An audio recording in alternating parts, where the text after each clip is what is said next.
அம்மைமார்களிடத்திலும் ஐயா சொல்லுகின்றார். காட்டு வனத்தில் கண்டது உண்மைதான். நான் பண்டார கோலத்தில் வருகின்ற பொழுது ஈசனுக்கு மட்டும்தான் நாங்கள் பணி செய்வோம் என்று சொல்லி பண்டாரமாக எங்களை எள்ளி நகைத்து நீங்கள் பரிகாசம் செய்தீர். எனவே உங்களுடைய வாய்மொழி மதம் கண்டு உங்களுக்கு இந்த நிலையை நான் ஏற்படுத்தி 7 சான்றவர்கள் மூலமாக கலியை அழிப்பதற்காக இந்த செயலை செய்தேன்.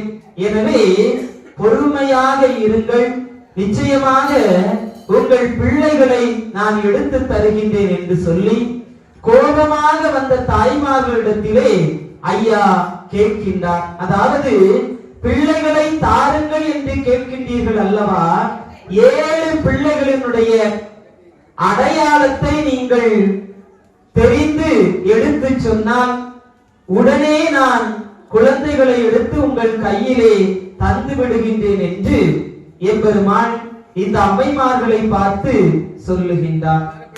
அப்பொழுது இந்த அம்மைமார்கள் கோபத்தை அப்படியே குறைத்துக் கொண்டு ஐயா இடத்திலே சொல்லுகின்றார், பெற்றவுடனாக பிள்ளைகள் இந்த கலியுகத்தில் அல்லவா பிறந்து விட்டது, இன்பம் துன்பம் என்ற 2 நிலைக்கு ஆளாகி விடுவார்களே என்று சொல்லி பிள்ளையின் முகத்தை கூட பார்க்காமல் நாங்கள் 12 ஆண்டுகள் தவம் இருப்பதற்காக சென்று விட்டோம்.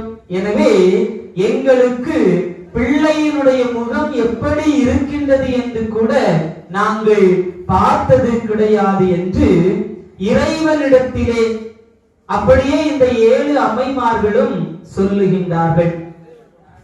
இந்த கலியுக வாழ்க்கையிலும் அப்படிதான். ஒரு குழந்தை பெற்றெடுப்பதற்கு முன்னதாக ஆண் குழந்தையா பெண் குழந்தையா என்று நமக்கு நிச்சயமாக தெரியாது. அதுபோல நிறம் எப்படி இருக்கின்றது எதுவுமே நமக்கு தெரியாது. ஒரு குழந்தை பிறந்த பிறகுதான் இறைவன் தந்த அற்புதமான செல்வம் ஆணாக பெண்ணாக என்று நம்மால் அறிந்து கொள்ள முடியும். அதற்கு முன்னதாக நமக்கு எதுவுமே தெரியாது. அப்படிப்பட்ட நிலையிலே நாம் இந்த உலகத்தில் வாழ்ந்து கொண்டு இருக்கின்றோம். எனவே இறைவனிடத்தில் இந்த நிலையிலே நாம் ஏதாவது வேண்டி பெறுகின்ற பொழுது கோபத்தோடு நாம் நிச்சயமாக கேட்கக்கூடாது. அதாவது பொறுமையோடு கருணையாக இறங்கி நாம் எதையும் கேட்க வேண்டும். எனவே குழந்தை இல்லாத தாய்மார்களுக்காக ஐயா இந்த அற்புதமான வாசகத்தை ஆகமத்தில் நமக்கு தந்திருக்கின்றார். நம்முடைய நிலை மாற வேண்டும் என்றால் இறைவனிடத்தில் எப்படி கேட்க வேண்டும் அந்த நிலையை எம்பெருமாள் இந்த ஆகமத்தில் சொல்லி இருக்கின்றார். எனவே குழந்தை இல்லாத தாய்மார்கள் மனமு வந்து இந்த ஆகமத்தை கேட்பதோடு தினந்தோறும் இறைவனிடத்திலே இந்த ஆகமத்தை படித்து வேண்டுதல் வைத்தால் நிச்சயமாக அந்த நிலையை எம்பெருமாள் மாற்றி குடும்பத்திற்கு ஏற்ற சந்ததியை ஐயா தருவார். எனவே இந்த அம்மைமார்கள் எப்படி ஐயாவிடத்தில் கேட்கின்றார்கள் என்றால், மதலையை தாரும் ஐயா, நாங்கள் பெற்ற மதலையை தாரும் ஐயா,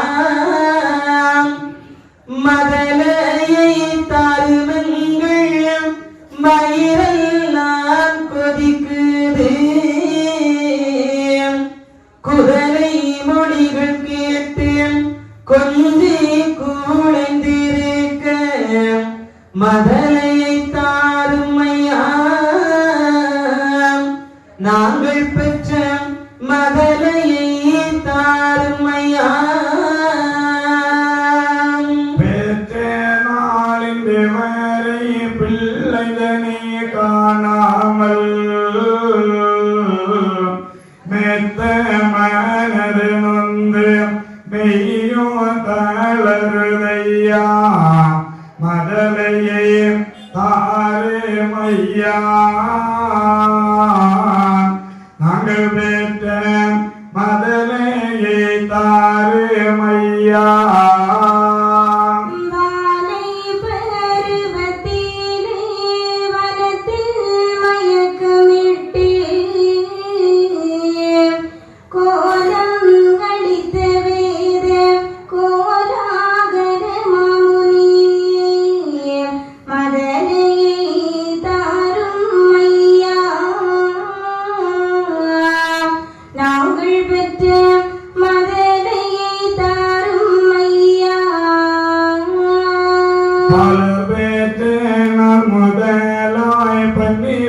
வந்து ஆண்டு வரை காலதே இலகாமல் காட்டில் தவசிருந்தோம் மதலையே தாரு மையா நாங்கள் பெற்ற மதலையே தாரு மையா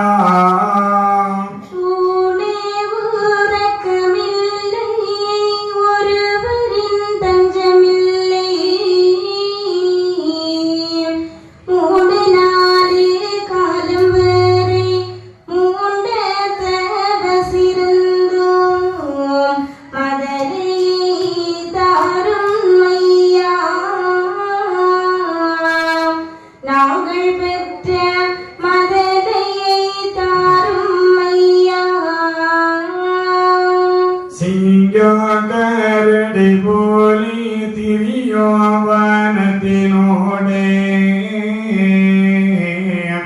நங்கை மாறிடு பேரும் நாடி தவசிருந்தோம் மதலையே தாரு மையா நாங்கள் பெற்ற மதலையே தாரு மையா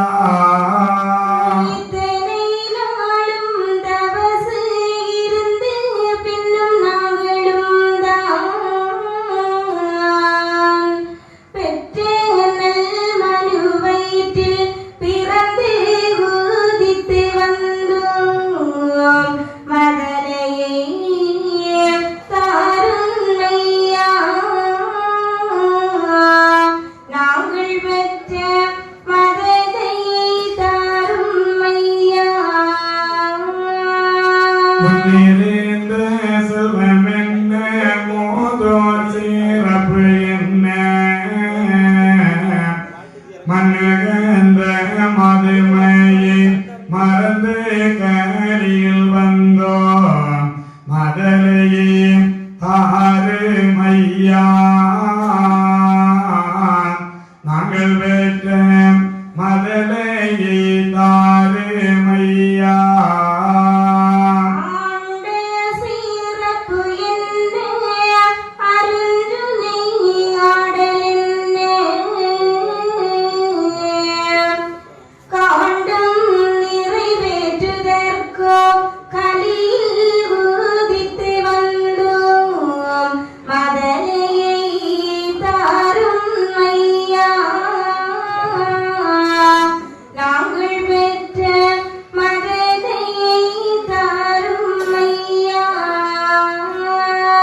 உண்டிருந்த செல்வம் என்ன உடுத்த தொழில் நயம் என்ன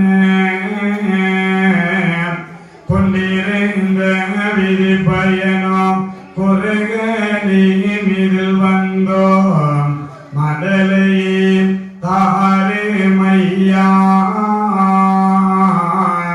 நாங்கள் பெற்ற மதலையே தாரு மையா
கமல முக தொடனைது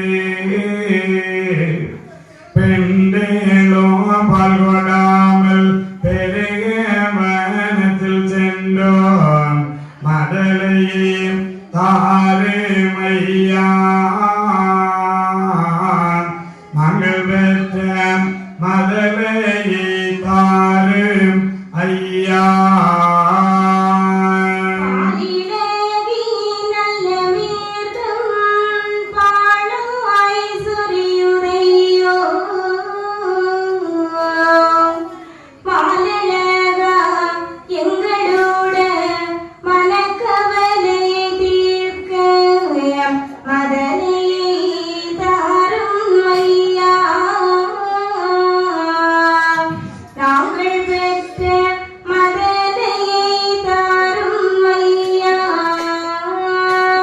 வண்ண நீரமது ஓ மக்களோட சாயலதோ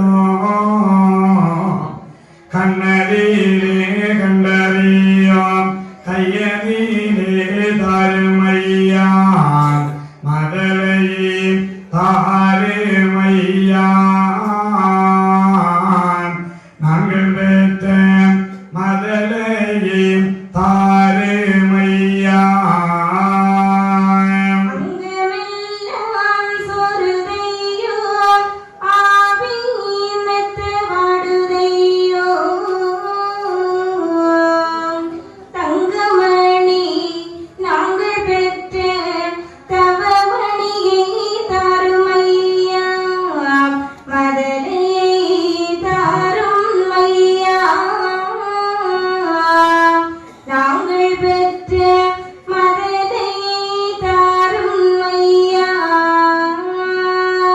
மங்காத தெய்வகோல மக்களேலோயவளியோ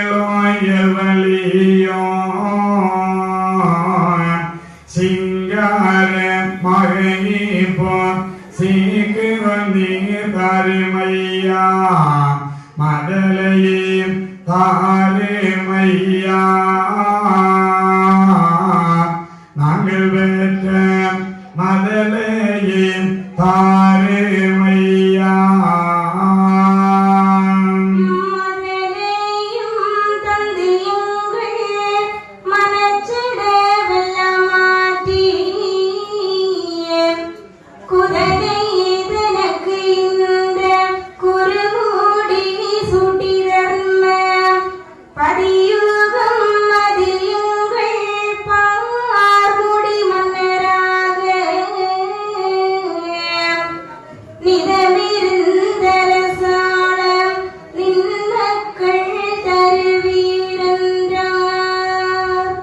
ஏழு அம்மைமார்களும் ஐயா பிள்ளைகளினுடைய அடையாளத்தை தெரிய சொன்னால் உடனடியாக பிள்ளைகளை எடுத்து தருகின்றேன் என்று சொன்னவுடன் இந்த அம்மைமார்கள் கண்ணீர் விட்டு கதறி எம்பெருமானிடத்திலே சொல்லுகின்றார்கள். அதாவது பிள்ளைகளை பெற்றவுடனாக பிள்ளைகளின் முகத்தை கூட பார்க்காமல் நாங்கள் தவம் இருக்க சென்று விட்டோம். அம்மைமாருடைய தவம் எப்படிப்பட்டது என்பதை முக்கியமாக தாய்மார்கள் சிந்தித்து பார்க்க வேண்டும். 10 மாதம் கஷ்டப்பட்டு சுமந்து பெற்றெடுக்கக்கூடிய அந்த பிள்ளையின் முகத்தை பார்த்தவுடன் அந்த 10 மாதங்களும் அனுபவித்த வேதனைகள் அத்தனையும் மறந்து அந்த பிள்ளையினுடைய முகத்திலே நம்முடைய மனமானது எல்லாவற்றையும் மறந்து அந்த பிள்ளைகளை எடுத்து கொஞ்சக்கூடிய ஆனந்தத்திலே நம்மையே நாம் மறந்துவிடக்கூடிய நிலையில் இந்த கலியுகத்தில் வாழ்ந்து கொண்டிருக்கின்றோம். 10 மாதம் சுமந்து பெற்ற பிள்ளை ஒரு தவறான பாதையில் சென்று விட்டது என்றால் அந்த பிள்ளையை அழைத்து தந்தை எப்படியெல்லாம் துயரத்தை அனுபவித்தார், உன்னை வளர்ப்பதற்கு நாங்கள் என்ன பாடுகளை எல்லாம் பட்டோம் என்று நம்முடைய வேதனைகளை எல்லாம் அந்த குழந்தைக்கு எப்படியாவது எடுத்து சொல்லி அந்த குழந்தையை நல்வழிப்படுத்த வேண்டும் என்று நிச்சயமாக பெற்றோர்கள் ஆசைப்பட்டு அந்த குழந்தைக்கு உபதேசம் சொல்லி அத்தனையும் புரிய வைப்பதற்கு நிச்சயமாக முன் வருவார்கள். இதுபோல நமக்கெல்லாம் தாய்மார்களாக இருக்கக்கூடிய 7 அம்மைமார்களுடைய நிலையையும் நாம் நிச்சயமாக புரிந்து கொள்ள வேண்டும். எனவேதான் ஐயா இந்த உரையாடலை நடத்துகின்றார். இந்த அம்மைமார்கள் சொல்லுகின்றார்கள், பிள்ளைகளை பெற்றவுடன் காட்டிலே சென்று தவம் இருப்பதற்கு சென்று விட்டோம். தனியாக தாய்மார்கள் போக முடியுமா? வெளியில ஒரு காட்டிற்குள்ளாக தனியாக செல்ல முடியுமா என்றால் நிச்சயமாக கிடையாது. ஒரு சில தாய்மார்கள் என்ன செய்வாங்க? ஊக்கத்தோடு இருப்பாங்க. எல்லோரும் அப்படி இருப்பார்களா என்றால் கிடையாது. கணவனை அழைத்துக் கொண்டு செல்வதற்கு தான் முன் வருவார்கள். ஒரு இருள் சூழ்ந்த ஒரு இடத்திற்கு செல்ல வேண்டும் என்றாலும் பயமானது நிச்சயமாக நம்மை தடுக்கும். ஆனால் இந்த அம்மைமார்கள் காட்டிலே சென்று தவத்தை தொடருகின்றார்கள். ஒரு நாள் 2 நாள் அல்ல, 12 ஆண்டுகள் தவம் இருக்கின்றார்கள். அப்படி தவம் இருக்கின்ற பொழுது நமக்கெல்லாம் ஒரு எண்ணம் எழலாம், 7 பேர் இருக்கின்றார்கள் அல்லவா, 7 பேரும் கலந்து இருக்கின்ற காரணத்தினால் பயம் நிச்சயமாக அவர்களுக்கு இருக்காது என்று. ஆனால் இந்த அம்மைமார்கள் எப்படி தவம் இருக்கின்றார்களாம்? ஒருவர் முகம் ஒருவர் பார்க்காமல் தனித்தனியாக தங்களுடைய பிள்ளைகளுக்காக தவம் இருக்கின்றார்கள். பிள்ளைகளுக்காக மட்டுமல்ல, பிள்ளைகளின் வழியில் வந்த சான்றோர் குல சந்ததிகள் நாம் எல்லோருக்குமாக தவம் இருக்கின்றார்கள். எதற்கு? அழியக்கூடிய இந்த உடலை வைத்து பிள்ளைகள் இந்த உலகத்திலே வாழ்ந்து எந்த நன்மையும் பெறப்போவது கிடையாது. அதனால் இந்த அழிவில்லாத வாழ்க்கையை பிள்ளைகளுக்கு கொடுக்கணும். பிள்ளைகளின் சந்ததிகளாகிய நமக்கு எல்லோருக்கும் கொடுக்க வேண்டும் என்று அம்மைமார்கள் தவம் இருந்தார்கள். இப்போ கலியுகத்தில் ஒரு தாயினுடைய நிலையை எடுத்துக்கொண்டால் நம் பிள்ளை நன்றாக வளர வேண்டும் என்று ஆசைப்படுவார்களை தவிர நம் பிள்ளையை போல மற்றவர்களும் வர வேண்டும் என்று நினைப்பார்களா என்றால் நிச்சயமாக கிடையாது. ஒரு போட்டி வைத்தால் நம் பிள்ளைதான் வெற்றி பெற வேண்டும். அதிலே இன்னொருவர் வெற்றி பெற்று விட்டால் அந்த பிள்ளையை பாராட்டுவதற்கு முன் வருவார்களா என்றால் அங்கேயும் என்ன நடக்கும்? ஒரு சில தாய்மார்கள் விட்டு கொடுத்துருவாங்க, இல்லனா விவாதம் தான் நடக்கும். என் பிள்ளைதான் முதல்ல ஓடி வந்தா, என் பிள்ளைக்குதான் நியாயப்படி அந்த பரிசு கொடுத்திருக்கணும் அப்படின்னு இந்த உலகத்தில் நாம் இந்த நிலையில் இருக்கின்றோம். ஆனால் அம்மைமார்கள் எப்படி இருக்கின்றார்கள்? பிள்ளைகளுடைய சந்ததிகள் உலக மக்கள் எல்லோருக்கும் அழிவில்லாத வாழ்க்கையை கொடுக்க வேண்டும் என்று தவம் இருக்கின்றார்கள். இருந்து தவம் செய்யவில்லை, நின்ற நிலையிலே. இப்ப 3 மணி நேரம் நம்ம உட்கார்வது மிகப்பெரிய ஒரு கடினமான செயல் தான். முதுகு நமக்கு கை கொடுக்காது, ஏன்னா வாழ்க்கையின் முறை அப்படி மாறிவிட்டது. ஆனால் இந்த அம்மைமார்கள் எப்படி இருக்கிறாங்க? அப்படியே நின்ற நிலையிலே தவம் இருக்கின்றார்கள். ஊனு உறக்கம் எதுவுமே கிடையாது. 3 நேரம், இன்னைக்கு ஒரு நேரம் உணவு உண்ணலனா அவ்வளவுதான் நமக்கு. ஆனால் 12 ஆண்டுகள் எந்த ஆகாரமும் இந்த அம்மைமார்கள் உணவாக எடுத்துக் கொள்ளவில்லை. அதுபோல தூக்கம் 9 மணி தாண்டிடுச்சு அப்படின்னா அவ்வளவுதான் நமக்கு. நம்ம சொன்னாலும் இந்த தூக்கம் என்ன செய்யாது, கேட்காது. ஆனால் இந்த அம்மைமார்கள் இரவு பகலாக கண் விழித்து 12 ஆண்டுகள் தவத்தை தொடர்கின்றார்கள். அவர்கள் நின்ற நிலையில் தவம் செய்த காரணத்தினால் அவர்களை சூழ்ந்து அப்படியே இந்த புற்றானது வளர்ந்து அவர்களையே மூடி விடுகின்றது. அப்ப எண்ணம் எப்படி இருக்குது? பிள்ளைகளுக்கு மேலான நிலையை கொடுக்க வேண்டும் என்று பிள்ளைகளுக்காக தவம் இருக்கின்றார்கள். ஆனா நம்ம அப்படி இல்லை. கொஞ்ச நேரம் புத்திமதி சொல்லி பார்ப்போம், கேட்கல அப்படின்னா என்ன சொல்லுவோம்?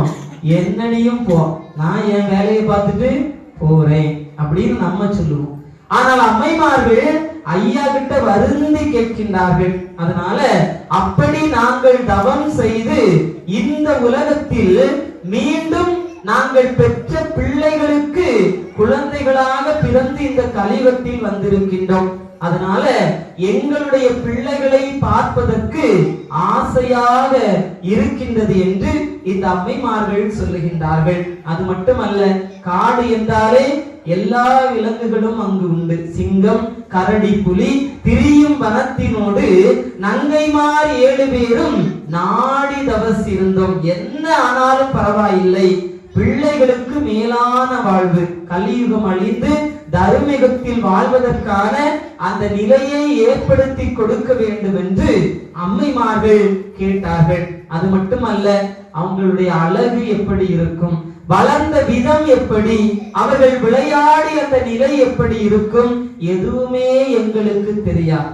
அவர்களுக்கு பசி ஏற்படுகின்ற பொழுது இந்த தாய் கொடுக்கக்கூடிய அமுதை கூட நாங்கள் வீணாக இந்த பூமியிலே விட்டு அப்படி தவம் இருந்தோம். அதனால் எப்படியாவது வர்ண நிறம் அதுவும் மக்களுடைய சாயல் அதுவும் கண்ணதிலே காண்பதற்காக தாங்கள் தான் எங்களுக்கு அருள் புரிய வேண்டும் என்று அம்மைமார்கள் மனம் இறங்கி கேட்கின்றார்கள். இப்பொழுது தாய்மார்கள் கேட்கிறார்களா? குழந்தை இல்லாத தாய்மார்கள் இந்த வாசகத்தை படித்து கேட்பதற்கு முன்வருகின்றோமா என்றால் நிச்சயமா கஷ்டம்தான். இந்த துயரமான பக்தி, கண்ணீர் விட்டு இறைவனிடத்தில் கேட்கக்கூடிய பக்தி நமக்கு இருக்கின்றதா என்றால் மற்றவங்க ஏதாவது நினைச்சிருவாங்க, யாராவது ஏதாவது கேள்வி கேட்பாங்க, அதனால நம்ம அங்க போக வேண்டாம் அப்படின்னு நம்ம என்ன செஞ்சிருவோம், நமக்குள்ளாக ஒரு கட்டுப்பாடுகளை விதித்து அப்படியே இருந்து விடுவோம். ஐயா முதல் நாள் வாசகத்தில் சொல்லுகின்றார், மலடியும் இக்கதையை மாவிருப்பத்தோடு இழகி தலம் அளந்தோனை நாடி தான் கேட்பாளாமாகில் நிச்சயமாக அந்த தாயினுடைய நிலையானது மாறி ஒரு சந்ததியை பெற்றெடுக்கக்கூடிய பாக்கியத்தை ஐயா நிச்சயமாக கொடுப்பார் என்று முதல் நாள் வாசகத்திலே நமக்கு சொல்லுகின்றார். அப்போ இறைவனுடைய அவதார நிலைகளை சொல்லுகின்ற பொழுது இறைவன் மீது நமக்கு என்ன செய்யணுமா, கருணை வர வேண்டும். ஆனா உலகத்துல நம்ம என்ன செய்வோம், யாராவது ஒருத்தங்க வந்துட்டாங்க அப்படின்னா எதற்கு நீ இப்படி வருத்தமா இருக்கின்றாய் அப்படின்னு ஒரு வார்த்தை கேட்டா போதும், ஒரு அரை மணிக்கூர் நம்ம வெப்பராளத்தெல்லாம் கொட்டி தீர்த்து அதுலயும் அவங்க கிளம்புறாங்கன்னு சொன்னா விட மாட்டோம். இன்னும் 5 நிமிஷத்துல நான் சொல்லி முடிச்சிறேன், நீ எனக்கு ஏதாவது ஒரு பதிலை சொல் என்று இந்த உலகத்தில் நம்முடைய கதையை நம்ம யாராவது கேட்டு நமக்கு ஒரு ஆறுதல் சொல்ல மாட்டார்களா என்று ஆசைப்படுகின்றோம். ஆனால் ஐயா இந்த கதைகளை எல்லாம் சொல்லி நம்மை நாம் மாற்றிக்கொள்ள வேண்டும் என்று இந்த நிலையை நமக்கு தாய்மார்கள் மூலமாக தருகின்றார். அம்மைமார்கள் அழுது கேட்கின்றார்கள். ஆனால் ஐயா சொல்லுகின்றார், ஒரே வார்த்தையா சொல்லுகின்றார், பெற்ற இடத்துல பெருகி வாழ்ந்திருப்பாங்க, நீங்க அங்க போய் தேடி பாருங்கள் என்று சொன்னவுடன் அம்மைமார்களுக்கு மறுபடியும் கோபம் வருகின்றது. கோபம் வந்து இந்த தாய்மார்கள் சொல்லுகின்றார்கள், பிள்ளைகளை எடுத்து தரவில்லை என்றால் உங்களை நாங்க என்ன செஞ்சிருவோம், சந்தியில் ஏற்றி வைத்து விடுவோம். அதாவது ஒருவன் தவறு செய்தால் ஊரெல்லாம் வந்து திரட்டி என்ன செய்வாங்க, ஒரு இடத்துல கல்லணை போல நிற்க வைத்து கேள்விகள் கேட்பார்கள். எனவே அப்படி சந்தையில் ஏற்றி விடுவோம் என்று சொன்னவுடன் ஐயா சொல்லுகின்றார், நான் ஏதாவது முன் கடன்களை உங்களிடத்தில் இருந்து பெற்றிருக்கின்றேனா? ஒரு கடனாளியை கொடுத்த பணத்தை திருப்பி கேட்பது போல பிள்ளைகளை தாருங்கள் என்று கேட்கின்றீர்களே, உங்களுக்கும் எனக்கும் முன் கடன்கள் என்று ஏதாவது உண்டுமா அப்படின்னு அம்மைமார்களிடத்தில் கேட்பது போல இப்ப நம்ம கிட்டையும் ஐயா என்ன செய்றாரு, கேட்கின்றார். பிள்ளைகளாக பிறக்கின்ற பொழுது ஐயா நம்ம கிட்ட சொல்லி அனுப்பினாரா, இருப்பதற்கு வீடு, நிறைய நகை, நிறைய பணம், நிறைய ஒரு நல்ல தொழில், இதெல்லாம் நான் தந்து உங்களுக்கு எல்லாம் செய்து தருவேன் என்று ஐயா சொல்லி நமக்கு அனுப்புனாங்களா? நிச்சயமா கிடையாது. அப்படிதானே? ஆனா இன்னைக்கு நம்ம என்ன கேட்கிறோம்? ஐயா கிட்ட கொடுத்து வச்சது மாதிரி நம்ம கேட்கின்றோம். இதற்கு பதிலுக்கு ஐயா நம்ம கிட்ட கேட்டால் நம்ம பதில் சொல்லுவோமா? நேற்றைய தினம் துவையல் தவசு நம்ம பார்த்தோம். எத்தனை நேரம் குளிச்சாங்க அவங்க? கடல் நீர்ல 3 நேரம் பதம் விட்டாங்க. காலை மாலை மதியம் என்ன செஞ்சாங்க? இறை நாமத்தை உச்சரித்தாங்க. அப்படி உச்சரித்ததினால் அவர்களுக்கு ஒரு பெரிய பவுசு கிடைத்தது. நம்ம இப்ப நமக்குள்ள கேட்போம், காலை மாலை மதியம் எத்தனை நேரம் இறை மந்திரத்தை எல்லாரும் உச்சரிக்கின்றோம்? கொஞ்சம் கை தூக்குங்க. ஐயா உண்டு, ஒரு பலத்தை கை தூக்க கொடுத்துருங்க. சரி, அதிகாலையில விளக்கேற்றி ஐயாவுடைய நாமத்தை சொல்லக்கூடிய மக்கள் கொஞ்சம் கை தூக்குங்க. சரி, ஐயா உண்டு, ரொம்ப சந்தோஷம். வெள்ளிக்கிழமை ஞாயிற்றுக்கிழமை அந்த 2 நாளாவது காலையில இல்லைன்னா சாயந்தரம் விளக்கேற்றி ஐயா சிவ சிவ அரகரா மந்திரத்தை ஒரு 5 நேரம் நம்ம சொல்றோம் அப்படின்னு சொல்றோங்க. ஐயா உண்டு. இதெல்லாம் நம்ம சரியாக செய்தால் இறைவன் என்ன செய்யலாம்? உரிமையாக கேட்கலாம். ஒரு வார்த்தை திருப்பி கேட்டா அங்க இருந்து நம்ம என்ன செய்யணும்? பதில் சொல்வதற்கு தயாராக இருக்க வேண்டும். அதனால ஐயா நம்ம கிட்ட கேட்கிறார், உங்கள்ட்ட ஏதாவது முன்கடன்கள் தந்து வைத்திருப்பது போல நீங்கள் என்னிடத்தில் கேட்கின்றீரே என்று ஐயா என்ன சொன்னாங்களாம்? உடலுக்கான வாழ்க்கையை தருவதற்காக இறைவன் இந்த உலகத்தில் வரவில்லை, இந்த உயிருக்கான வாழ்க்கை, அதாவது இந்த ஜீவாத்மா இந்த ஆன்மாவிற்கு மேலான நிலையை அருள்வதற்காக ஐயா என்ன செஞ்சிருக்கிறாங்க? இந்த உலகத்தில் வைகுண்டமாக அவதரித்திருக்கின்றார். அதனால ஐயா சொன்னாங்க, பொய் புரட்டு உங்களுக்கு பொருத்தமே கிடையாது, கோபம் அது உங்களுக்கு கொல்லு மேலாக இருக்கின்றது, ஆசை அது உங்களுக்கு வெகு தோஷமதாய் இருக்குதப்பா. ஆனா நம்ம என்ன செய்யறோம்? வெளியில வந்து பார்க்கிறோம், ஒரு வீடு பார்த்துட்டோம் அப்படின்னா இது மாதிரிதான் நான் கட்டுறதுக்கு ஆசைப்பட்டேன். ஒரு கார் நம்ம பார்த்துட்டோம் அப்படின்னா அதுலயும் நம்ம உடனே ஒரு ஆசையை வளர்த்து விடுகின்றோம். உடுக்கக்கூடிய துணிமணிகள், நம்ம அணிந்திருக்கக்கூடிய ஆபரணங்கள் எல்லாவற்றையும் பார்த்து என்ன செய்யறோம்?